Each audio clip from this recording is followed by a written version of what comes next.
Working night shift can have lots of negative impacts on your health. No matter what you do, these long-term effects due to working at night and sleeping at day cannot be totally avoided, but can be minimized drastically. This is what I did when I had to work night shifts, and it only works if you can commit to it every day, not if you do alternate shifts. I didn't eat anything for about 24 hours the day before starting this new schedule. Normally I used to sleep at about 11 p.m. Then I googled a bit and looked for a time zone such that 5 a.m. in my country when I finally got to sleep aligned with 11 p.m. For me, the time zone was GMT plus 1. I even changed the primary time zone of my cell phone to GMT plus 1 and forced my brain into believing that I was actually sleeping at 11 p.m. Now that I was training my brain to believe that I'm actually not changing my schedule but just living in a different time zone, I had to stick to my old eating time too. Similar to how you'd eat normally, you'll have your breakfast, lunch and dinner, timing your dinner 3 to 4 hours before sleep so that metabolism does not mess with your quality of sleep. After finishing your shift and walking home, if possible, make sure that you do it early so that you don't have to face the sunlight. If not possible, just wear sunglasses. You're fooling your body into thinking that it's actually a night time. While sleeping, it's necessary to have a quiet and dark room. I used to hang my dark blankets over my window so that sunlight would not disturb me. And sometimes I had to use eye masks. About sound, there's only so much we can do.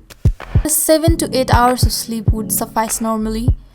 Sleeping at daytime might mean that you need about 9 or even more hours of sleep because the quality of sleep is not that good. Letting my body decide when to wake up was my way. I usually slept for about 9 hours. The first thing I would do after waking up is go out and see some light, or even direct sunlight if possible. This helped my body think that it's morning time, and I would return before it would start getting dark.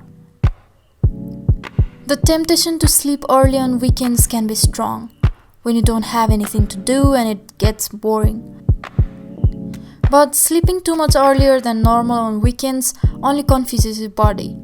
So the schedule of eating, sleeping and exposure to light should be similar to weekdays even on weekends.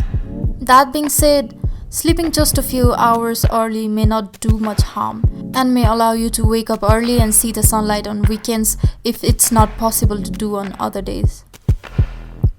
If I hadn't changed the time zone, I would often get confused about which day it is and had to check if it's past midnight. Communicating about plans also would get confusing, but after changing the time zone on my phone, it's only another day after I wake up from sleep like it happens normally. Working night shift can alter your social life drastically. I couldn't even visit my family on weekends like I used to do normally because it would mess my routine. One good thing that happened was that I could go out with my friends on nights during weekends without messing with my sleep. When I had a day job, I would have severe headaches and feel tired the whole day if my sleep was not good. It's been several months and I have not seen any such problems when I follow my routine properly. But if I don't, I have similar types of symptoms. I didn't suffer from any problems even during the early days, but as everybody reacts to different things differently, there might be some adjustment period for some. Once your body has adapted with new time zone, make sure you stick with it as long as you need to work the night shift.